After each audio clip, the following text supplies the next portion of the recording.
Assalamualaikum warahmatullahi wabarakatuh. Saya atas nama Muhammad Rafsanjani Aziz. Ini belakang saya 141. Saya di sini akan menjelaskan tentang dua materi tentang Big Data dengan IoT. Ya, kita akan memulai dari Big Data duluan. Jadi Big Data itu apa yang kita ketahui tentang Big Data? Big Data itu ada banyak pengertiannya. Nah, istilah yang menggambarkan Big Data itu ya tidak lain menggunakan volume yang besar kan, baik data menstruktur maupun data yang tidak berstruktur. Big Data ini telah digunakan dalam banyak bisnis, tidak hanya besar data yang menjadi poin utama, tetapi yang harus dilakukan organisasi dengan data tersebut. Nah, Big Data dianalisis untuk kewawasan dan mengarah pada pengambilan keputusan dan strategi bisnis yang lebih baik. Nah, jadi untuk strategi bisnis yang lebih baik itu kita menggunakan Big Data untuk mengumpulkan suatu data. Jadi mengumpulkan data lebih cepat lah tanpa bantuan manusia kan, bantuan teknis. Nah, setelah itu sejarah Big Data. Jadi kita mengenal Big Data itu kita harus tahu sejarahnya itu seperti apa Big Data. Nah, istilah Big Data itu masih terbilang baru dan sering disebut sebagai tindakan pengumpulan dan penyimpanan informasi yang besar untuk dianalisis. Nah, fenomena Big Data dimulai pada tahun 2000-an ketika seorang analisis industri Doug Laney menyampaikan konsep Big Data yang terdiri dari tiga. Jadi Big Data itu ada tiga hal penting yang kita harus tahu. Yang pertama itu adalah volume, kecepatan, dan variasi. Nah, kita akan bahas satu persatu. Kita mulai dari volume. Jadi volume itu adalah organisasi mengumpulkan data dari berbagai sumber, termasuk transaksi bisnis, media sosial, informasi, dan sensor atau mesin, di mana di masa lalu aktivitas semacam ini menjadi masalah. Namun dengan adanya teknologi baru seperti Hadoop bisa meredakan masalah ini. Nah, setelah itu kecepatan. Aliran data harus ditangani dengan secara cepat, bisa melalui hardware maupun software. Teknologi hardware seperti freight, sensor pintar lainnya juga dibutuhkan untuk menangani data yang real time. Nah, untuk tepat waktu itu kita menggunakan kecepatan software maupun hardware. Setelah itu variasi.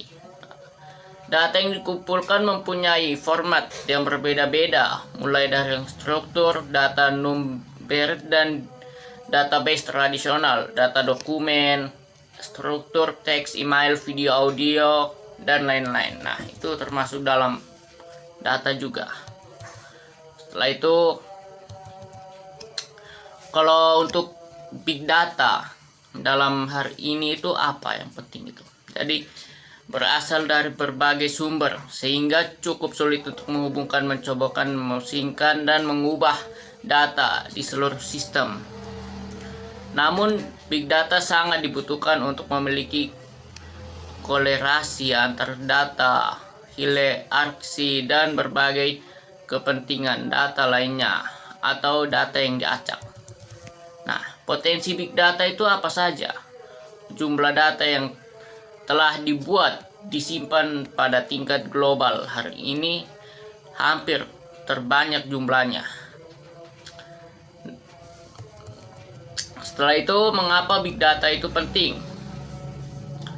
Data itu kalau menurut saya sangat penting, soalnya dia menyimpan data yang manusia tidak bisa menyimpan data sebanyak itu.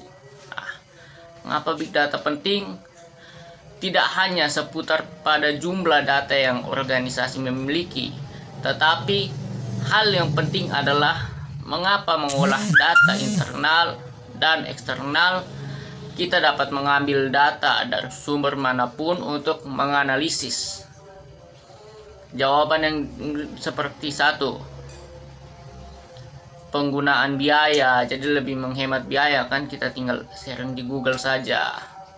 Setelah itu dua, pengurangan waktu, ya lebih cepat, lebih praktif. Pengembangan produk baru, itu kita lebih mengetahui lebih cepat lah kan, buka di Google pasti ada semua. Pengambilan keputusan yang cerdas. Setelah itu, ketika organisasi mampu menggabungkan jumlah data yang besar yang dimiliki dengan analisis bertentangan tinggi, organisasi dapat menyelesaikan tugas-tugas berhubungan dengan bisnis seperti menentukan akar penyebab kegagalan untuk setiap masalah bisnis. Itu bisa menggunakan big data, dia lebih mengumpulkan data yang lebih cepat. Nah, setelah itu yang kedua, kita akan masuk kepada IoT. Jadi apa itu IoT? IoT itu adalah kepanjangannya adalah Internet of Things. Adalah suatu konsep di mana objek tertentu punya kemampuan untuk mentransfer data lewat jaringan tanpa memerlukan adanya interaksi manusia ke manusia ataupun dari manusia ke perangkat komputer. Nah, jadi IoT ini kita kayak mengirimkan barang menggunakan komputer ke komputer, tidak menggunakan interaksi manusia. Jadi ya menggunakan alat gitu.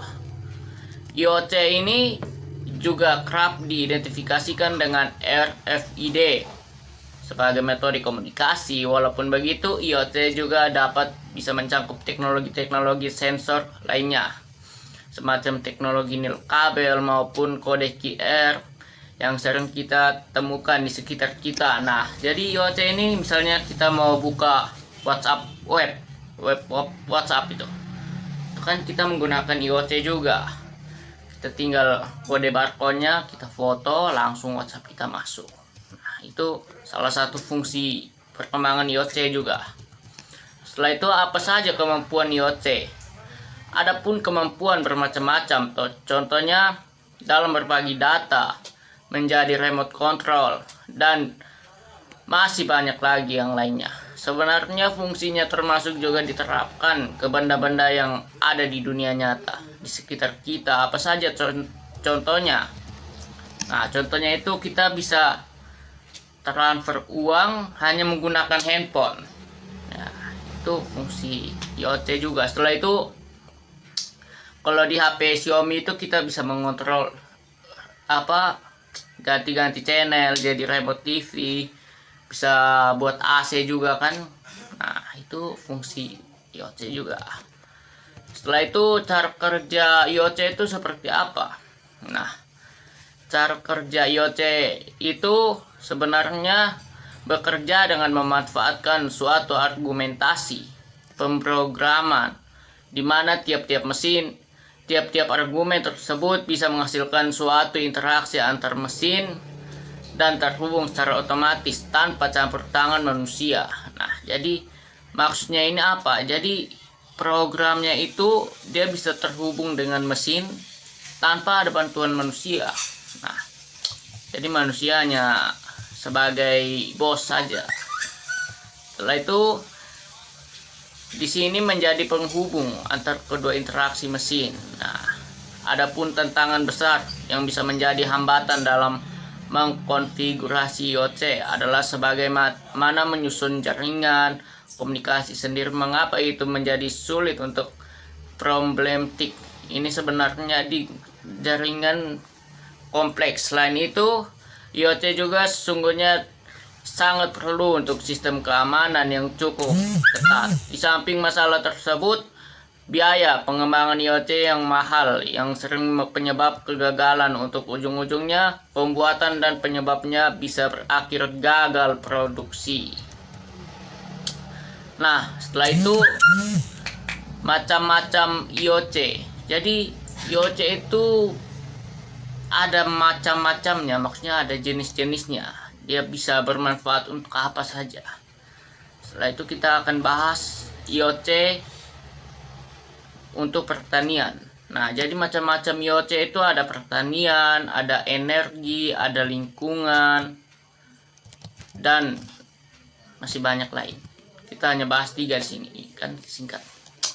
Pertanian, ada berbagai macam pengaplikasikan IoT sebagai sektor pertanian. Beberapa hal diantaranya seperti mengumpulkan data soal suhu, curah hujan, kelembapan, kecepatan angin. Nah, itu menggunakan IoT juga. Seperti kita buka di Google kan kita tahu, oh ini curah suhu mau hujan atau apa gitu, apa kecepatan anginnya, kan kita buka di Google ada semua itu. Setelah itu apa IoT untuk energi.